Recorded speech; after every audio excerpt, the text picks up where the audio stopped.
Aku paling sebel sama pemerintah. mereka. Aku paling sebel sama Partai politik. Ayo Mbak Mi. Oh, make sense. Gemes sih dua-duanya emang. Dan dua-duanya sering ada di partai politik ya. Menjadi perempuan di Indonesia itu berat, guys. Perempuan itu tidak dilibatkan, walaupun dia adalah setengah dari penduduk ini. Ya contohnya kalau yang kita bilang PKPU lah ya, PKPU keterwakilan perempuan itu kan sebenarnya tidak mengakui partisipasi bermakna perempuan. Sulit banget sih memasukkan isu perempuan. Kayaknya hukum ini nggak benar nih, harus didorong gitu ya. Kenapa korban merasa bahwa ketika dia mengalami kekerasan seksual, dia juga mengalami semacam Trauma kerusakan diri yang sangat parah ya. Karena dulu aksi apa-apa itu dilarang. Aktivisme itu kan siapapun ya kalau menurut saya bergerak dan dia konsisten. Betul. Dan dia tidak pernah lelah ya. Halo teman-teman, balik lagi di Ngobrol Bareng Invit. Kita bikin paham. Intan Berisa. Safa. Nah, kita dari Communication Invit nih, hari ini sekaligus mau ngucapin Selamat Hari Perempuan Internasional atau Hari Perempuan Sedunia gitu ya. Selamat buat kita berdua dong. Selamat. Sebagai perempuan kita dirayakan ternyata seluruh dunia ya. Gimana rasanya menjadi perempuan for like almost 30 years old ya? Enggak, lu masih jauh dari 30 tahun ya? Gue masih 24 tahun. Gue lagi udah offside dikit dari 30. Tapi ya gimana dari lo lahir sampai sekarang gitu ada yang berubah nggak dari menjadi perempuan? Menjadi perempuan di Indonesia itu berat, guys. Berat ya? Oke. Dengan segala budaya patriarki yang ada di Indonesia, terus kita sebagai perempuan juga jadi mau nggak mau jadi diatur oleh keluarga, diatur oleh masyarakat.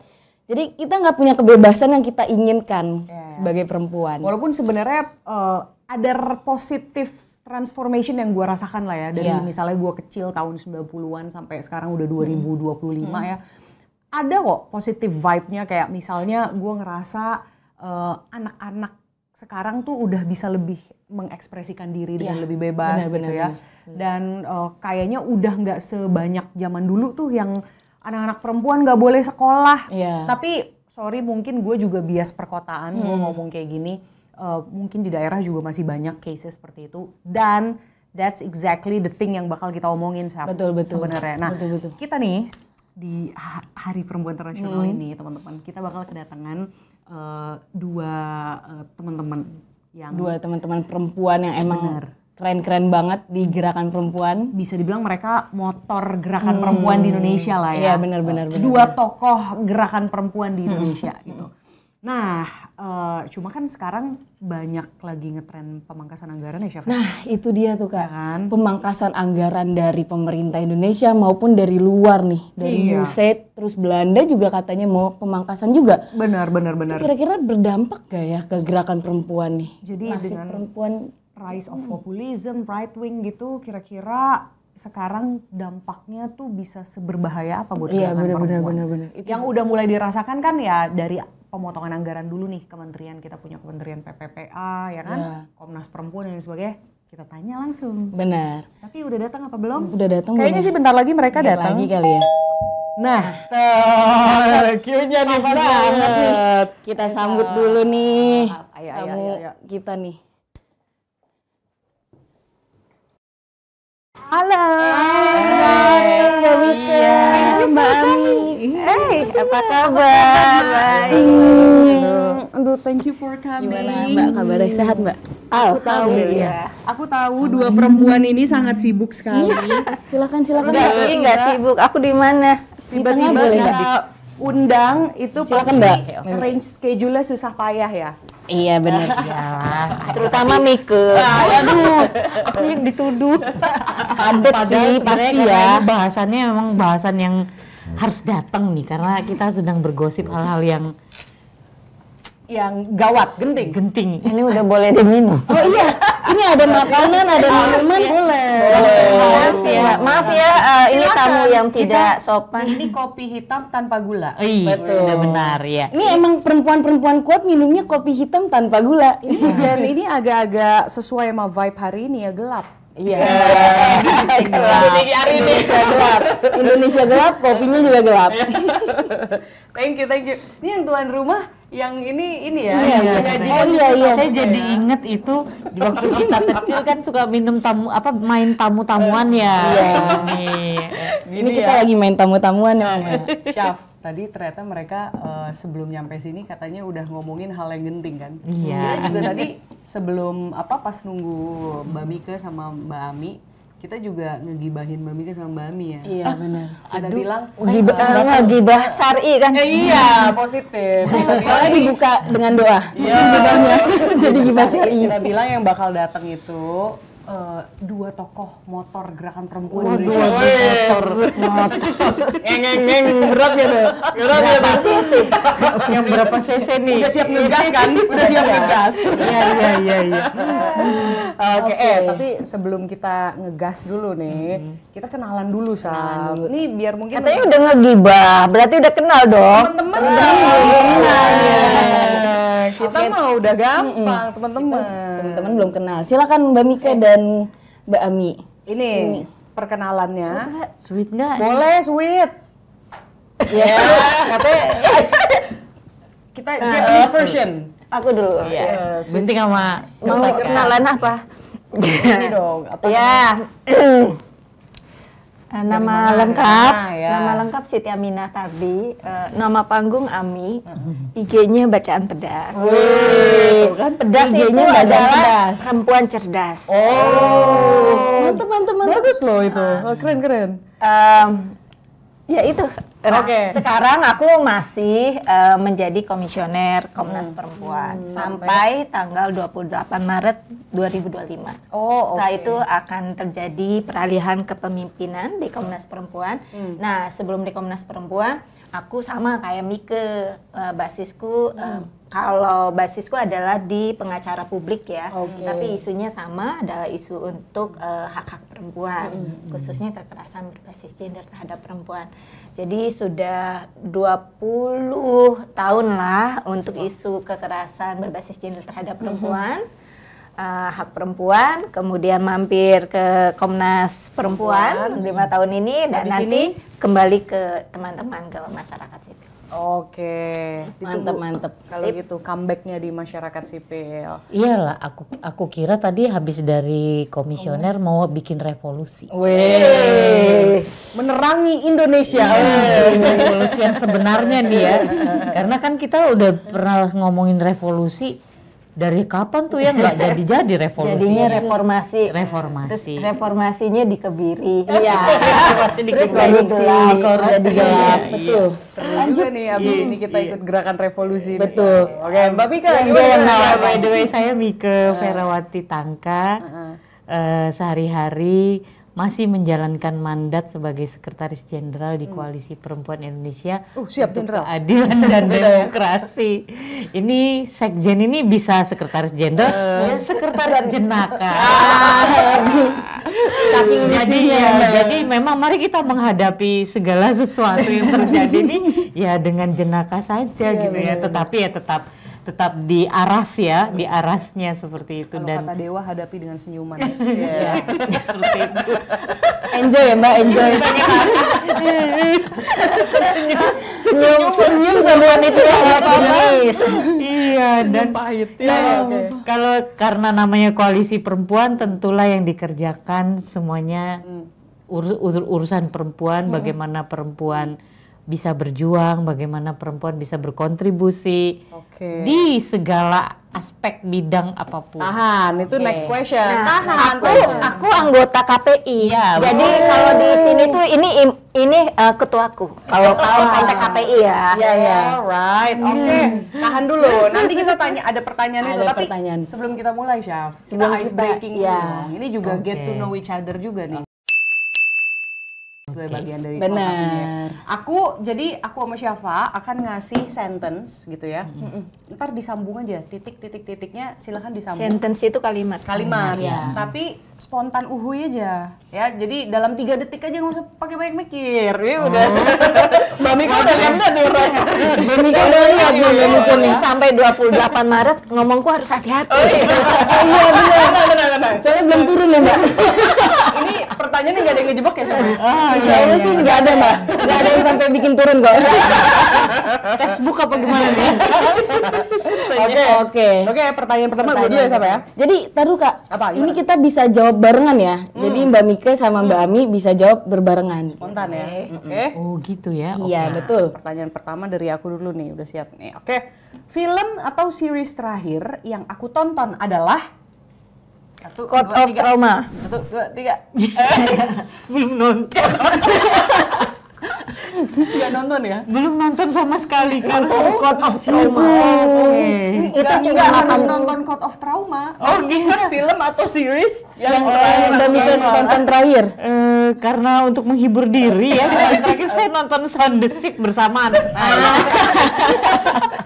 Meskipun kemarin saya nonton film yang cukup serius, saya kan Diary of Prosecutor gitu ya, tetapi itu sudah terlalu lama karena di awal tahun 2025 ya, mungkin nantilah kita lanjut ya. Kita menghadapi tsunami.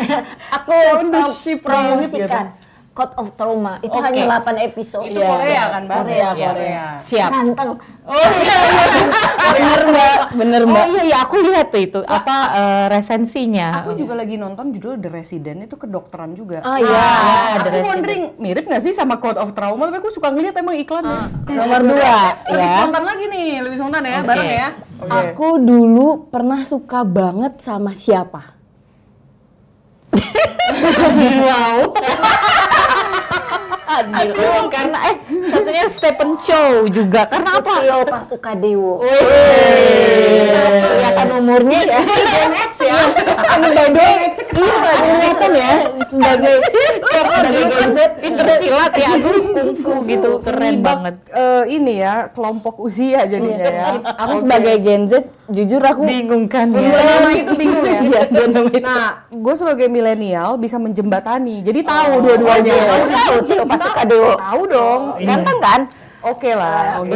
Itu Karakter. Iya. kalau kata siapa tuh yang rapper? Yang Lex. Yang Lex. Tuh katanya, tuh kalau lu datang nih ke rumah Tio Pakusadewo, lu berdua sama nyokap lu, dua-duanya itu bisa jadi gebetannya Tio. Itu tuh yang Lex, gue inget banget dia ngomong gitu. Mudah-mudahan Tio nggak nonton lah ya.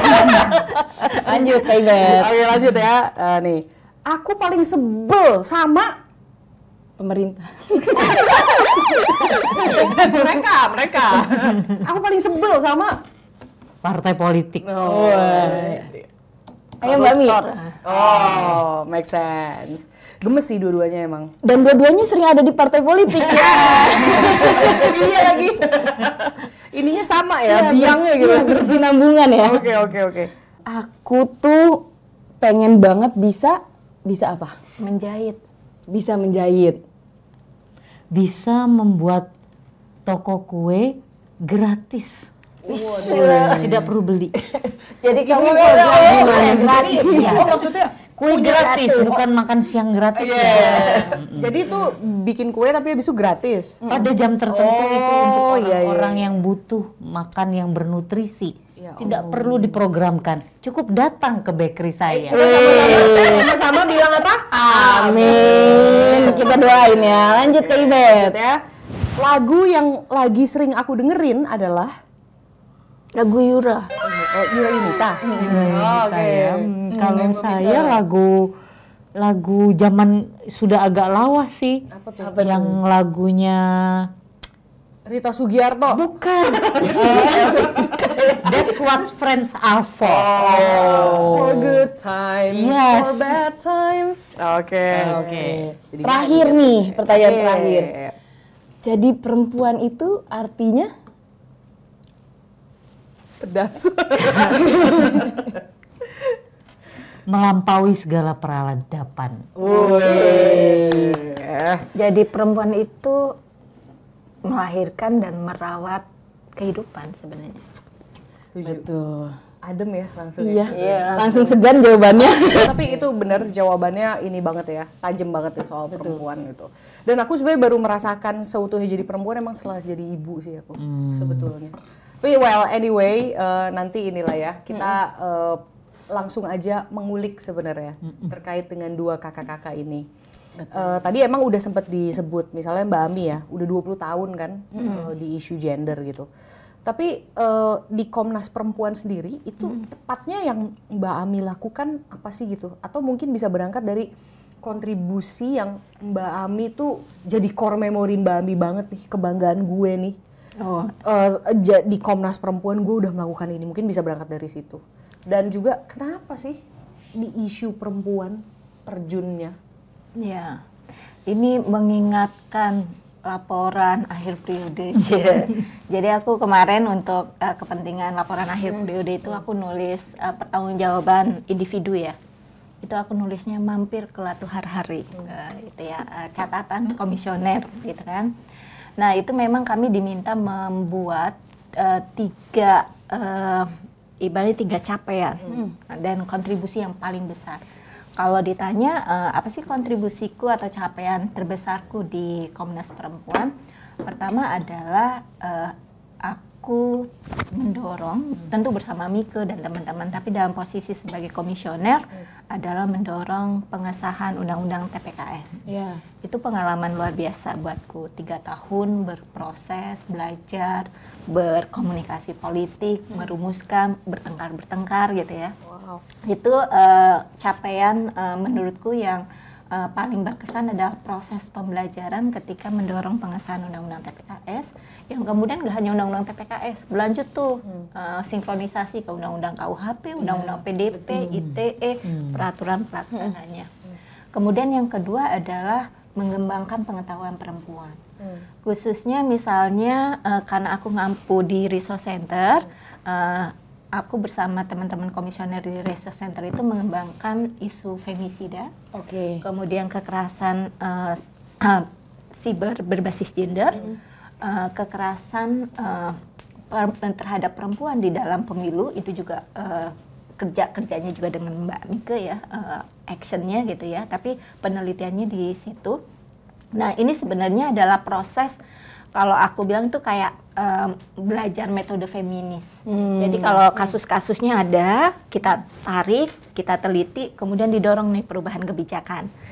Dan yang ketiga itu adalah selama di Komnas Perempuan, aku berhasil mendorong Komnas Perempuan itu menjadi amicis. Amicis itu sahabat keadilan. Jadi memberikan amicus curiae untuk kasus-kasus yang memiliki kepentingan publik untuk perempuan. Dan prosesnya berjalan sejak tahun 2020 dan itu ruang yang baik ya untuk tentu amicus curiae-nya ya adalah amicus curiae yang dalam pengertian yang sesuai ya, misalnya ada independensi, ada integritas, ada kebaruan informasi, kemudian itu disusun dengan basis data. Karena kadang sekarang orang bilang, aku jadi amicus curiae tapi hanya surat, sebenarnya itu kan surat dukungan. Sementara amicus curiae yang dimaksud di sini itu adalah didasarkan kepada berbagai hasil riset dan membantu hakim untuk memahami persoalan. Salah satu amicus curiae yang juga dilakukan bersama Kak Mike adalah amicus curiae untuk PKPU 10 ya. Betul. Tahun 2023. Itu yang keterwakilan perempuan. Betul, yang di pembulatan ke bawah. Pembulatan desimal ke bawah itu.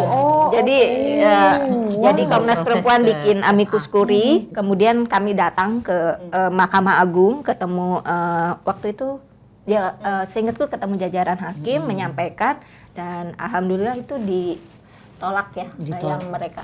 Kita menang. Oke, artinya berarti menang tapi tidak dieksekusi sampai sekarang. Sampai sekarang. Betul. Itu sering terjadi ya. Indonesia memiliki undang-undang TPKS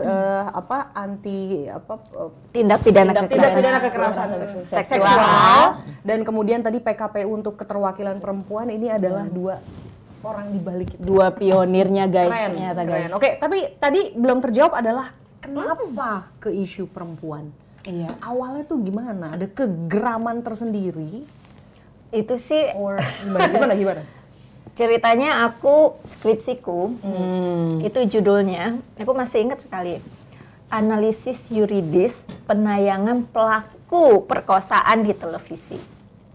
Karena dulu tuh ada ide dari Menteri Pemberdayaan Perempuan Min Sugandi agar biar kapok nih para pelaku itu wajahnya ditayangin gitu. Nggak usah di-blur, ditayangkan, diumumkan. Nah, aku menganalisa itu.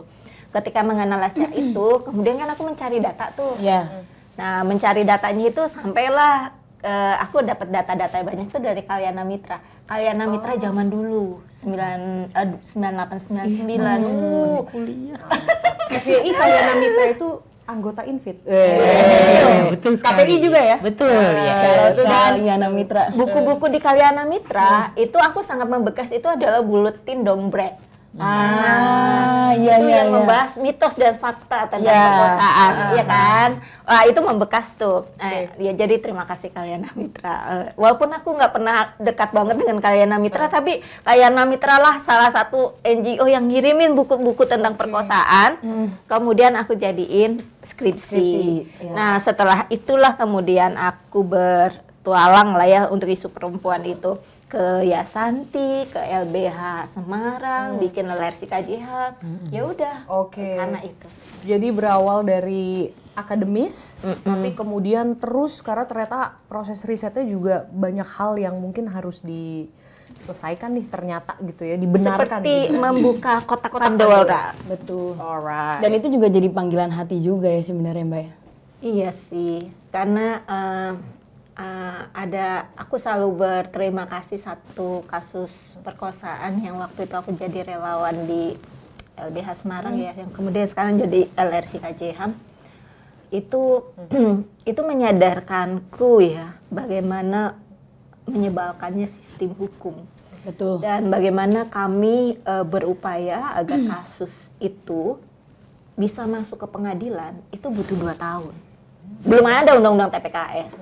Nah, pengalaman itulah yang ibaratnya membangun kesadaran di aku ya, kayaknya hukum nih nggak benar nih, harus didorong gitu ya, gitu. Tapi personally speaking, barangkali di keluarga ada nggak sih kayak keterbatasan yang akhirnya harus dialami sebagai perempuan gitu, akhirnya jadi kegeraman tersendiri dari dalam diri tuh ada nggak sih? Tapi nggak apa-apa juga nggak ada sih. Kalau keluargaku sebenarnya mungkin lebih ini ya, bapakku itu kan ustadz. Halo ustadz. Halo Om. Kalau belajar perempuan sebenarnya aku ininya ke ibu ya. Nah, ibuku itu walaupun misalnya dalam konteks pendidikan mungkin tidak seperti kita ya, tapi menurutku dia sangat terbuka untuk perubahan. Karena latar belakang pendidik keluargaku itu bisa dikatakan bapak itu Islam yang agak konservatif ya, gitu ya. Jadi pembatasan itu ada lah. Misalnya pulang jam 9 gitu. Jam 9. Pakaian diatur pasti. Pakaian sih nggak diatur, cuma ketika aku memakai jilbab, itu juga lucu sih, aku memakai jilbab itu solidaritas karena waktu itu jilbab dilarang. Jadi kalau aku dilarang, itu aku semakin malah dilakuin. Betul. Jadi seperti anakku ya. Jadi SMA itu kan dilarang tuh pakai jilbab. Temanku tuh dikeluarkan dari kelas. Terus aku bilang, oh nggak bener nih, nggak adil. Masa sih karena pakai jilbab terus harus belajar di perpustakaan. Udah besoknya aku pakai jilbab. Terus guruku bilang, kamu belajarnya di perpustakaan sana. Nah, itu waktu itu di SMA 4 ya. SMA 4 Jakarta Batu yang dulu tukang berantem. Itu akhirnya banyak yang justru perempuan-perempuan yang cerdas-cerdas, yang ibaratnya ranking set 1, 2 itu pakai jilbab terus keluar di perpustakaan. Aku seneng karena kan aku nggak usah masuk kelas. Ini ya rebellious juga ya. Betul. Tapi itu perlawanan yang keren loh. Ya, dan kemudian ya itu ada dan itu aku baru tahu setelah aku jadi LBH. Ternyata ketika kami di skup kecil di SMA 3 itu kami ibaratnya membangkangnya dengan cara itu ya pakai jilbab, terus kita sengaja ya ke perpustakaan nggak masuk kelas. Kan yang bahkan gurunya juga ya. Terus akhirnya ternyata juga diikuti ada gugatan TUN kan. Yang lawyernya itu Bu Nur Sahbani Kaca Sungkana. Dan kemudian dicabutlah aturan ketentuan seragam itu. Setelah masuk ke NGO ngurusin juga masalah seragam. Masih. Masalahnya sama berlanjut, tapi kebalik ya. Harus berjilbab wajib. Kalau di keluargaku sebenarnya lebih ke egaliter lah. Walaupun bapakku konservatif, tapi aku dapat penyeimbangnya dari ibu. Ada pengalaman kenapa aku di isu hukum itu adalah ketika SMA bapakku meninggal, ibuku membutuhkan mungkin modal untuk kakak-kakakku yang mau nikah, mau kerja. Kemudian ada kakakku yang laki-laki itu tanda kutip merayu lah, itu berhutang ke bank titil, rentenir. Menikmati ceritanya harus sambil ngemil kayaknya. Nah, terus salah satunya yang menolak itu tanda tangan aku, karena aku pikir ini nggak benar gitu. Tapi kan posisiku waktu itu anak SMA, kamu nolak gitu. Dengan terpaksa akhirnya aku tanda tangan tuh. Betul, ternyata sertifikatnya diambil, uangnya nggak keluar. Itu sampai akhirnya ibuku nungguin di rumah rentenir itu agar sertifikat itu dikembalikan. Oke, berarti sebenarnya Mbak Ami ini dari muda tuh sebenarnya udah ada bibit-bibit aktivis perempuan ya. Iya, betul. Apa pikiran-pikiran perlawanan itu sudah ada loh Mbak Zoe. Menyadari itu nggak Mbak? Jiwa-jiwa kritis dan melawan. Itu keras kepala aja. Oke, lanjut. Mbak Mika, gimana nih Mbak Mika sebagai sekjen KPI nih Mbak? Apa aja sih Mbak yang udah Mbak Mika lakuin dalam upaya pemberdayaan perempuan di Indonesia? Terus juga kenapa Mbak Mika milih jadi aktivis Mbak? Aktivis kan tidak stabil Mbak, seperti sekarang kondisinya nih. Gonjang-ganjing aktivis. Pertanyaannya seru tapi ya juga kudu hati-hati ya. Oh iya betul. Aktivis ini sebenarnya sejak aku entah kapan lah ya titik terang atau takdir itu diturunkan ke saya ya. Tapi aktivisme itu kan siapapun ya kalau menurut saya bergerak dan dia konsisten. Betul. Dan dia tidak pernah lelah ya, maksudnya itu yang menurut saya itu yang bisa. Jadi tidak perlu harus di NGO sebenarnya. Ketika dia seorang petani dan dia konsisten ya, bagaimana agar pupuk bisa baik, tanamannya bisa bermanfaat dan bisa menjaga dari perubahan dampak buruk perubahan iklim. Dan dia terus di situ. Itu aktivisme juga gitu ya. Jadi sama saya juga mengawali aktivisme saya sebenarnya juga berat ya. Karena itu tadi ketika kita bicara aktivis itu mengandung value atau nilai-nilai atau prinsip ya, konsistensi, ideologinya jelas ya. Kamu ada di posisi mana? Siapa yang sedang kamu perjuangkan? Siapa yang sedang kamu bela-belain di depan, digontok-gontokin untuk siapa? Betul. Nah, itu yang menurut saya juga berat ketika harus menyandang label aktivis itu kayak tadi. Menyandang level nabi gitu. Betul. Iya, maksudnya nggak boleh konsisten, nggak boleh salah dikit, nggak boleh. Jangan sampai ada dosa yang kelihatan nih gitu kan, mistake itu. Tapi ya tetap aja nabi kan juga tetap manusia, sama pun juga. Iya. Bisa stres, bisa bengong ya kalau menghadapi tsunami yang tadi tuh ya. Jadi bisa bingung, bisa happy, bisa sedih, bisa frustrasi, dan mudah-mudahan juga jangan tapi saya mengenal aktivis-aktivis perempuan di Indonesia itu adalah individu-individu atau personal-personal yang selalu peduli ya, saling menguatkan. Ketika menyapa pun selemah-lemahnya ya, sesimpel-simpelnya itu bilang, kamu bagaimana Mika dengan situasi ini? Ya berat sih. Itu berbeda loh ketika saya juga bergaul dengan kawan-kawan yang aktivis dalam hal ini mungkin laki-laki ya, mereka tidak sedekat itu gitu. Meskipun dari beberapa kawan laki-laki yang saya kenal, di situ mereka juga menyadari betapa aktivis perempuan itu beda cara bekerjanya, beda cara mereka mengurai masalahnya. Iya. Mungkin karena itu tadi ya, karena biologis kita yang berbeda dengan laki-laki. Biologis kita ini terbuka, basah, yang artinya itu menyuburkan ya, seperti itu. Merawat, menyuburkan. Organ tubuhnya perempuan itu ada rahim dan ada ovulasi, yang itu menggambarkan betapa itu tadi perempuan itu punya cara-cara ya. Itu yang akhirnya membuat saya, oh mungkin ini saya sih nggak mau pakai jargon jalan ninja ya, nanti persis kayak di Balepo itu loh. Seperti itu. Jadi maksudnya ya itu mungkin apa ya, jalan sunyi yang memang ditempuh, dan itu berbeda-beda menurut saya, dan itu adalah kekayaan dari aktivis perempuan. Ada yang seperti Kak Ami nih, dia sangat concern soal reformasi hukum, bagaimana hukum itu setara dan adil. Ada yang sibuk di komunitas-komunitas, memberdayakan, menguatkan, memampukan perempuan atau kelompok-kelompok yang lain itu untuk paham dan kemudian bersuara. Kalau di KPI semua kita lebih jelas menjadi kelompok penekan. Betul. Memang agak keras sih, banter, tapi ini cara untuk bahwa disitulah perjuangan perempuan yang sebenarnya. To be exact, KPI itu kalau di grassroots biasanya ngapain, Mbak? Kita banyak hal ya, bikin balai perempuan, karena namanya juga ormas, tapi saya nggak punya tambang loh ya. Oh iya, nggak punya tambang dan non violence loh katanya, makanya orang dapat izin tambang. Organisasi massa perempuan yang tentu saja ketika tipikalnya ormas memang yang diharapkan itu untuk menambah anggota, menambah kekuatan orang ya. Tetapi ya itu untuk membuat suara-suara yang tadinya itu tidak dilihat, bungkam, itu bicara. Jadi mereka melakukan banyak hal penguatan untuk diri mereka sendiri.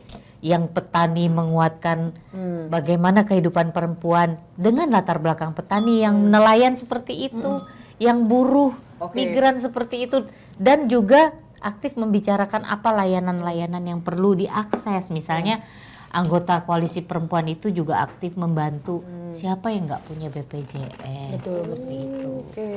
Karena itu kan penting, layanan kesehatan perempuan itu perlu mendapatkan ruang, perlu mendapatkan fasilitas yang terjangkau, berkualitas. Berarti seperti itu. Ini teman-teman para perempuan lah ya, KPI itu kurang lebih gitu. Betul. Mungkin kalau mereka bingung sesuatu untuk mengakses hak dasar mereka, melapor, bisa lapor ke teman-teman KPI gitu. Betul. Bisa melapor, kata saya kok melihat ya ada anak kecil yang setiap hari dikurung di dalam rumah, tetapi ada laki-laki di dalamnya.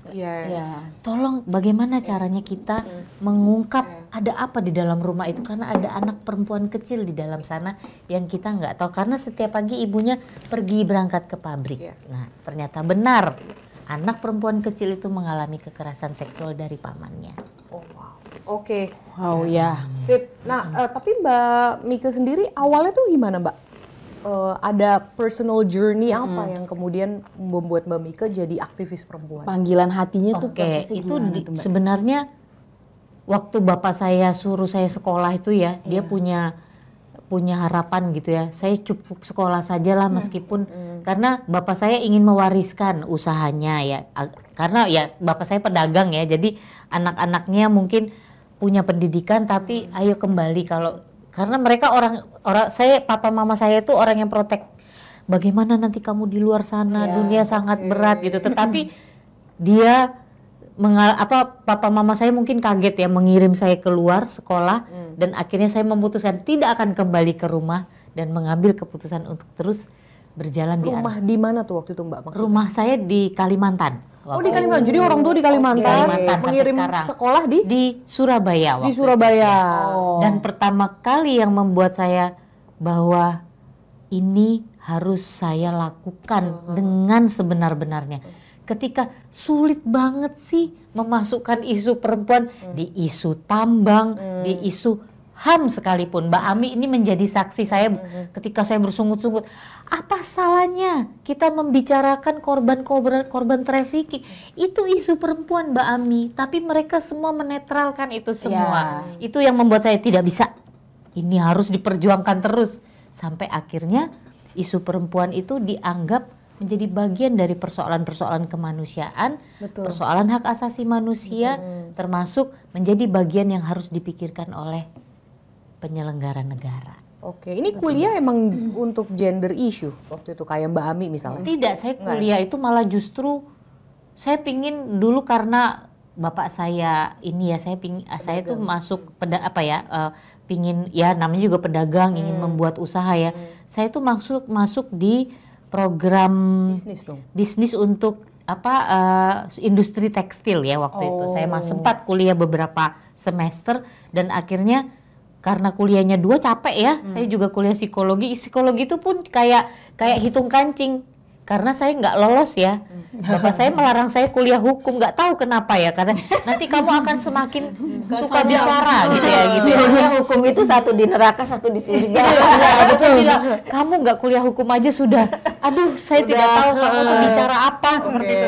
Untuk bapak dan ibu saya yang sangat sederhana, akhirnya saya mengambil psikologi dan kebetulan psikologinya waktu itu mungkin ya sudahlah saya ikut saja perjalanan psikologi yang paling baik ya waktu itu di Universitas Surabaya itu adalah psikologi klinis. Masuklah saya dan menjalaninya biasa-biasa.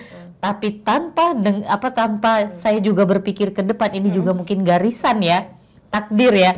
Ternyata psikologi klinis ini juga bisa membantu. Betul. Ya. Ketika kita menghadapi kenapa pelaku melakukan itu, kenapa korban tidak bisa bicara, kenapa korban merasa bahwa ketika dia mengalami kekerasan seksual, dia juga mengalami semacam kerusakan diri yang sangat parah ya karena budaya. Dan saya merasa bahwa mungkin ada baiknya juga ya saya sekolah psikologi dan itu berjalan saja, tetapi selain itu saya juga banyak karena ketertarikan soal itu tadi yang dicemplungin waktu itu. Saya ingat sekali programnya Romo Mangun ya yang saya ikut waktu itu. Saya pertama kali itu ditempatkan live in di pasar. Live in. Di situ saya bilang, pasar ini 90% isinya perempuan. Mereka mengangkat yang berat-berat. Laki-lakinya cuma kecil. Bisa dibilang itu turning point Mbak Mika. Betul. Setelah itu saya di live in kan di prostitusi. Di situ lebih membuat saya jedar. Itu umur berapa tuh Mbak? Kalau ingat? 20 early ya? 20 belum kayaknya karena itu baru saya angkatan 96 dan situ 97 98-an lah. Waktu itu juga sempat ikut rame-rame di Jakarta ya, meskipun saya masih piik banget waktu itu. Berarti masih belasan tahun ya? Masih menuju 20 tahun. Jadi baik Mbak Ami dan Mbak Mika sebenarnya turning point itu ya pas masa kuliah itu sebenarnya. Betul. Ada hal yang membuat akhirnya gue kesana nih kayaknya gitu ya. Dan karena dulu aksi apa-apa itu dilarang. Ya ditangkepin. Saya ingat sekali kalau bukan karena om saya adalah salah satu polisi ya. Saya mungkin itu orang yang paling sering masuk dicakup ya waktu itu namanya kalau di Surabaya ada cakupan gitu kan seperti itu cakupan. Tapi ini jadi menarik ya, tadi ada omongan Mbak Mika dan juga Mbak Ami. Kalau misalnya selama ini tuh isu perempuan tuh memang harus diperjuangkan dulu gitu loh, baru dianggap penting sama pemerintah ataupun sama masyarakat. Karena kalau tidak ada yang bersuara tentang pentingnya isu perempuan, orang akan mengabaikan gitu loh. Kayak tadi Mbak Mika bilang, untuk isu trafficking aja dianggap isu perempuan tuh nggak ada di dalam isu trafficking, padahal sebenarnya ada lapisannya gitu. Jadi emang kita sebagai perempuan perlu menyuarakan kalau misalnya ada loh hak-hak kita yang emang perlu diperjuangkan dan perlu diperhatikan oleh pemerintah dan juga masyarakat gitu. Dari situ aja kita perlu gitu untuk kayaknya ada extra effort dari perempuan untuk bisa dinotis bahwa kita nih punya masalah, kita punya problem, and you have to know that gitu. Tapi kita perlu extra effort gitu ya. Kalau di LBH itu ada frasa gini, hak itu harus direbut, bukan diberi. Jadi hak itu harus direbut. Nah cara merebutnya itu adalah kita bersuara dan berjuang. Karena nggak mungkin ibaratnya negara itu hakmu gitu itu Saya harus pikir direbut. di mana-mana pun di negara maju pun itu harus Direbut. speak Layaknya loud ya. kemerdekaan, Iya betul. kita juga memperjuangkan itu bukan diberi. Situasi ini tuh yang justru jadi kayak bikin terlihat banget ya ketimpangan antara laki-laki dan perempuan terutama di Indonesia gitu. Nah, situasi ketimpangan apa sih sebenarnya yang bikin Mbak Mike dan juga Mbak Ami itu sedih gitu melihat kondisi di Indonesia sekarang? Dirimu dulu. Ya kalau sedih tuh ya udah dari lama ya memang kita sedih terus ya. Karena ya satu ini perjuangan untuk gender saja ya. Bagaimana gender. Sudah berkali-kali banyak hal kita lakukan. Tapi kok ya sampai sekarang itu gender tuh masih salah kaprah. Betul. Itu kan yang menurut saya bahwa ini ada apa sih dengan pemerintah ini. Padahal sekarang saya itu suka sekali sama tagline-nya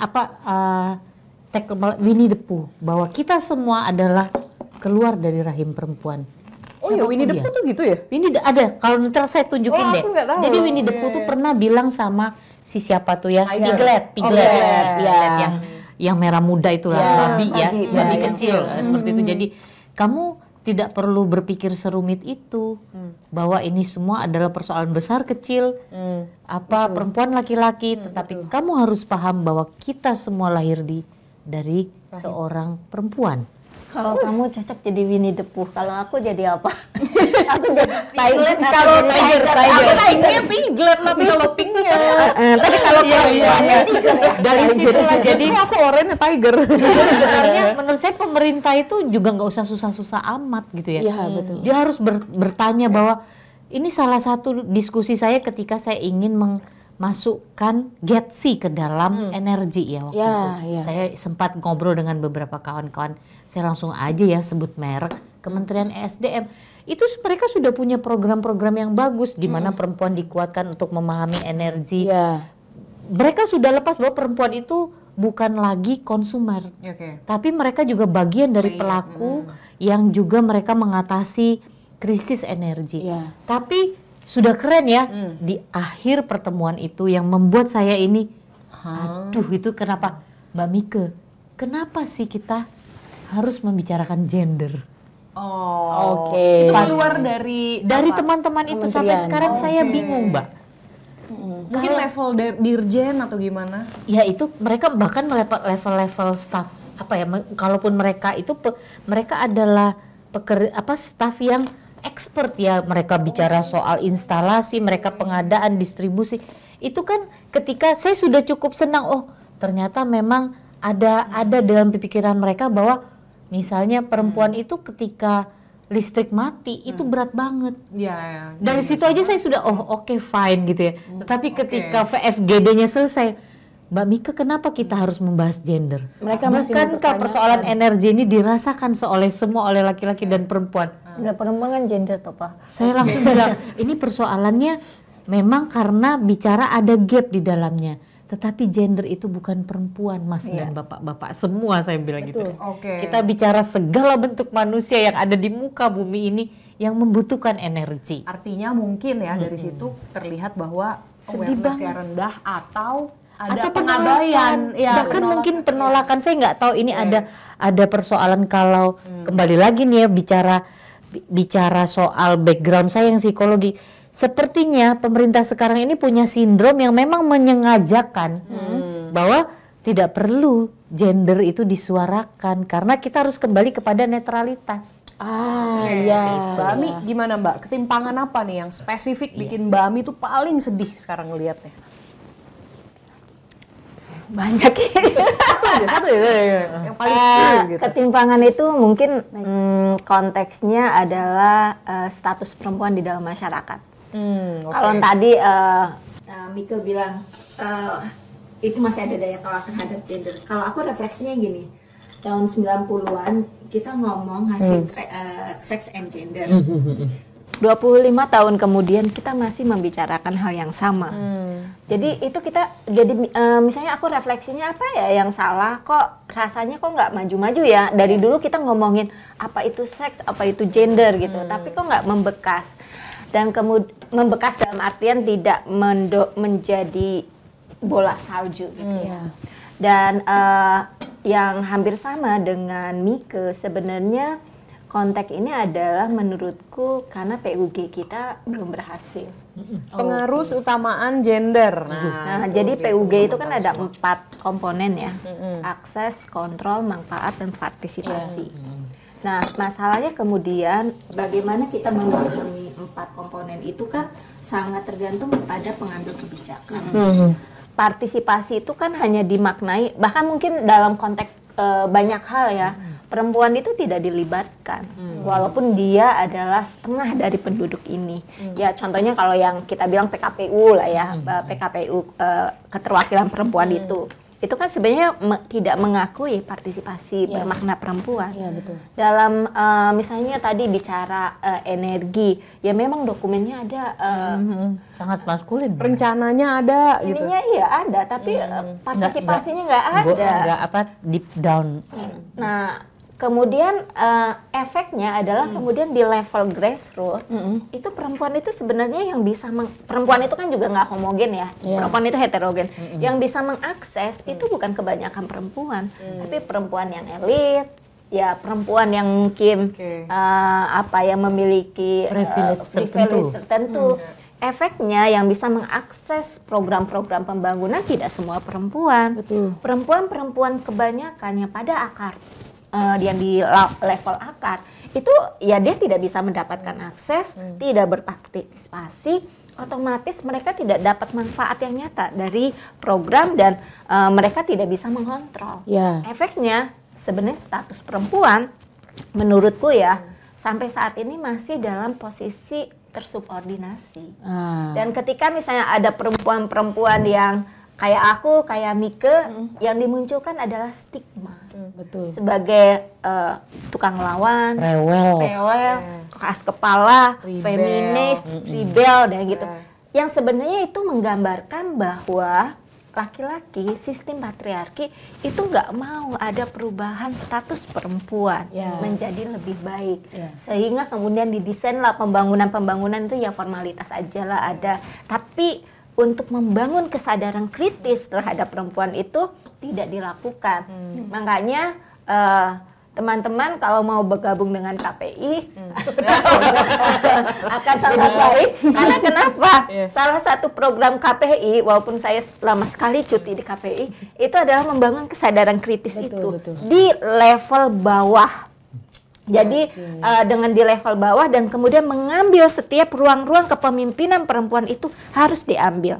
Jadi ketua RT, jadi ketua RW itu harus diambil karena dengan mengambil ruang-ruang kepemimpinan perempuan maka tadi suara perempuan diperhatikan, akses, kontrol, manfaat dan partisipasi bisa dilakukan. Nah Mbak, tapi tidak bisa dipungkiri banyak juga mungkin perempuan yang kayak enggak lah gue gini juga udah nggak apa-apa kok gitu. Nah itu kalau Mbak Ami, Mbak Mika ngelihatnya gimana? Itu karena mungkin konteks kalau tingkat kesadaran ya itu kan ada namanya kesadaran semua, ada kesadaran kritis. Nah dia masih gue juga kayak gini fine aja. Dia kesadarannya adalah kesadaran semu dan dia belum terbangun solidaritas terhadap perempuan yang lain. Misalnya gue gaji atau banyak lah ya misalnya gue nggak perlu cuti head. Gue kalau head gue biasa aja kok nggak sakit. Dia hanya berpikir dirinya, tapi tidak terbangun solidaritasnya. Mungkin ada perempuan lain yang kalau head dia mengalami sakit perut, dia membutuhkan istirahat yang cukup, sehingga memang betul cuti head itu harus diberikan. Betul. Itu contohnya. Jadi dia masih ada di kesadaran semu. Dia masih melihat egosentrisnya, belum melihat pada kesadaran kritis. Kenapa sih perempuan itu berada pada posisi atau status subordinasi? Itu kan karena kultur, karena struktur masyarakat. Aku misalnya aku lahir dari perempuan kelas menengah, privilege, dapat sekolah, ya iya aku. Tapi perempuan yang lain kan enggak. Nah, dia masih ada di kesadaran semu, belum ke kesadaran kritis. Nah, itulah peran si gerakan perempuan ini untuk membangun kesadaran kritisnya itu ya. Gerakan perempuan yang memang banyak membutuhkan dana dari foreign aid seperti USAID, dampaknya menjadi seperti apa Mbak Mika? Itu sudah terjawab ya.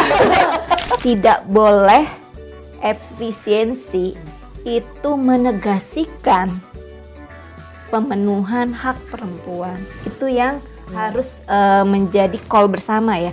Efisiensi tidak boleh melanggar hak